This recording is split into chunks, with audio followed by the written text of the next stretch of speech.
As expected from the most vicious death row inmate, just a few rounds left Baki covered in wounds. But suddenly Baki remembered that long ago, his father had taught him the same whipping technique. But to Yujiro, this little trick was just self-defense for women and children. Just because Baki doesn't use it doesn't mean he doesn't know how. Then Baki also started swaying his arms, imagining his whole body is water. The next second he violently swung his arm, whipping it across Lu Longwang's back. Just one strike left Lu Longwang spraying blood everywhere. The intense pain made Lu Longwang feel like death would be better. But then Baki calmly said, "You old fool probably never experienced love, have you?"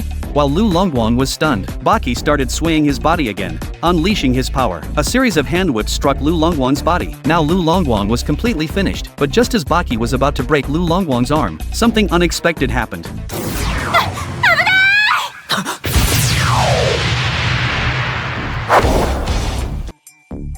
Who would have thought that Sikorsky, who escaped from the hospital, would show up here? The Russian didn't say a word. He just launched an attack on Baki. But what he didn't expect was, his attack didn't even touch a hair on Baki. Sensing that Baki seemed to have undergone some massive change, Lu Longwang decided to team up with the Russian for a 2-on-1. However, the evolved Baki didn't take either of them seriously, and declared he'd defeat both of them within 2.5 minutes. As soon as he finished speaking, Baki grabbed Sikorsky's arm with one hand, and hurled him hard toward Lu Longwang, who was watching from the side. Then Baki moved between the two, and backhanded them both with powerful slaps, sending both men flying to the ground. Getting back up, Lu Longwang couldn't help but admire Baki's strength. But what he couldn't understand was, his poison hands had clearly made full contact with Baki's body, so why didn't the toxins have any effect? But before he could think about it, Baki unleashed another smooth combo that took both men down. At the same time, Hanayama arrived on the scene to watch. Seeing how powerful the grown-up Baki had become, even Hanayama couldn't help but marvel. Ogre's strength really is unfathomable. But just as Baki went over to greet Hanayama, the two death row inmates behind him actually got back up. But Baki didn't bother with them at all. Instead, he picked up Koju and left. Watching Baki's departing figure, the two men looked completely confused. That's when Hanayama turned around. He had no interest in these two weaklings, and told these guys to get lost and go home. Being defeated twice in one day left Lu Longwang,